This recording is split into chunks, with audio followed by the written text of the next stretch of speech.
नमस्कार, आप सभी का स्वागत है एस्ट्रोलॉजर ज्योति के चैनल में। तो आ रही है नवरात्रि। तो नवरात्रि पे हम सबसे पहले शैलपुत्री माता रानी की कहानी सुनेंगे। जैसा कि आप सभी जानते हैं कि माँ दुर्गा अपने पहले स्वरूप में शैलपुत्री के नाम से जानी जाती हैं। पर्वतराज हिमालय के वहाँ पुत्री के रूप में उत्पन्न होने के कारण उनका यह शैलपुत्री नाम पड़ा था। वृषभ स्थिता इन माताजी के दाहिने हाथ में त्रिशूल और बाएं हाथ में कमल पुष्प सुशोभित है। यही नव दुर्गाओं में प्रथम दुर्गा हैं। अपने पूर्व जन्म में ये प्रजापति दक्ष की कन्या के रूप में उत्पन्न हुई थीं। तब इनका नाम सती था। सती का विवाह भगवान शंकर जी से संपन्न हुआ। एक बार प्रजापति दक्ष ने एक बहुत ही बड़े यज्ञ का आयोजन किया।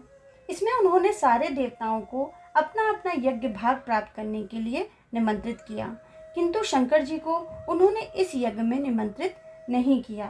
सती ने जब सुना कि हमारे पिता एक अत्यंत विशाल यज्ञ का अनुष्ठान कर रहे हैं, तब वहां जाने के लिए उनका मन विकल हो उठा। अपनी यह इच्छा उन्होंने भगवान शंकर जी को बताई।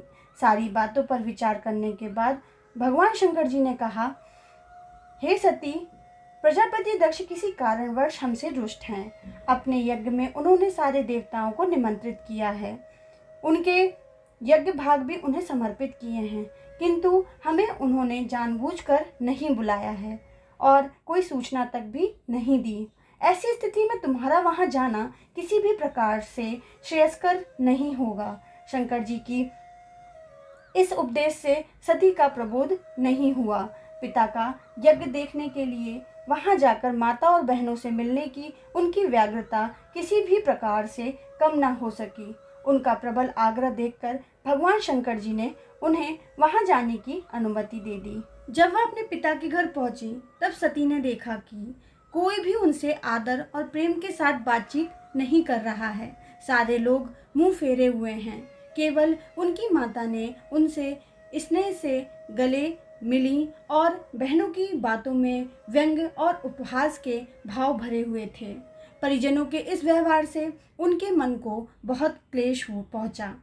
उन्होंने यह भी देखा कि वहां चतुर्दिक भगवान शंकर जी के प्रति तिरस्कार का भाव भरा हुआ है।